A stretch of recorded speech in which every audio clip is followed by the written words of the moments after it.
ചേർക്കുന്നോരേശുണ്ട്. കണ്ണീരു വീണാലും ഒപ്പിയെടുത്ത് തുരുത്തിയിലാക്കുന്ന നാഥനുണ്ട്.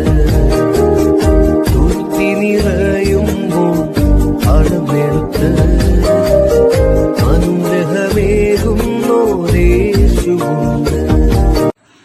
ദൈവവചന ചിന്തകൾ കേൾക്കുന്ന എല്ലാ മാന്യ ശ്രോതാക്കൾക്കും ക്രിസ്തീയ വന്ദനം. തിമോത്തിയോസിന് എഴുതിയ 1-ാം ലേഖനം 5-ാം അധ്യായം 9 മുതൽ 16 വരെയുള്ള വാക്യങ്ങൾ നാം വായിക്കുമ്പോൾ അവിടെ ഓർമ്മപ്പെടുത്തുന്ന പ്രസ്താവന അയോഗ്യരായ വിധവകളെ സഭ സംരക്ഷിക്കരുതെന്നും യോഗ്യരായ വിധവകളെ സഭ സംരക്ഷിക്കണമെന്നും ഓർപ്പിച്ചുണർത്തുന്ന വാക്കുകൾ കാണുവാൻ സാധിക്കുന്നുണ്ട്.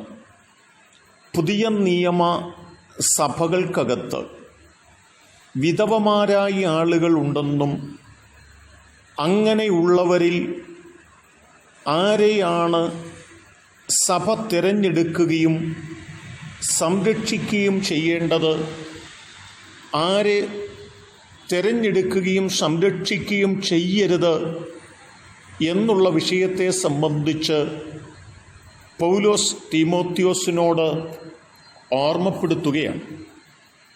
9-10 വാക്യങ്ങൾ നാം വായിക്കുമ്പോൾ രേഖപ്പെടുത്തപ്പെട്ടിട്ടുള്ളത് സൽപ്രവർത്തികളാൽ ശ്രുതിപ്പെട്ട് ഏകഭർത്താവിൻ്റെ ഭാര്യയായിരുന്ന് 60 വയസ്സിന് താഴെയല്ലാത്ത വിധവ മക്കളെ വളർത്തുകയോ അതിഥികളെ സൽക്കരിക്കുകയോ വിശുദ്ധന്മാരുടെ കാലുകളെ കഴുകുകയോ ഞെരുക്കമുള്ളവർക്ക് മുട്ടു തീർക്കുകയോ സൽപ്രവൃത്തി ചെയ്യുകയോ ചെയ്യുന്നു എങ്കിൽ അങ്ങനെയുള്ളവരെ തിരഞ്ഞെടുക്കുവാൻ നിങ്ങൾ തയ്യാറാകണം എന്നുള്ളതായി പദമാണ്. അവിടെ പറയുന്നത് 60 വയസ്സ് കഴിഞ്ഞവരാകണം, സൽപ്രവൃത്തി ചെയ്യുന്നവരായിരിക്കണം, അതിഥികളെ സൽക്കരിക്കുന്നവരും വിശുദ്ധന്മാരുടെ കാലുകളെ കഴുകുന്നവരുമായിട്ടുള്ള വിധവമാരായ ആളുകളെ തിരഞ്ഞെടുക്കുകയും അവരുടെ ആവശ്യങ്ങളിലും അവരുടെ വിഷയങ്ങളിലും സഭ ശ്രദ്ധ ചെലുത്തി അവരെ സംരക്ഷിക്കുകയും ചെയ്യണമെന്ന് ഓർപ്പിക്കുമ്പോൾ തന്നെ ഇളയ വിധവമാരെ സംരക്ഷിക്കരുത്, അവരെ ഒഴിക്കുക, അവർ ക്രിസ്തുവിന് വിരോധമായി പുളച്ച് മതിക്കുമ്പോൾ വിവാഹം ചെയ്യുവാൻ ഇച്ഛിക്കും. ആദ്യ വിശ്വാസം തള്ളിക്കളയാൽ അവർക്ക് ശിക്ഷാവിധിയുണ്ട് എന്നും ഓർമ്മപ്പെടുത്തുന്ന വാക്കുകളാണ്.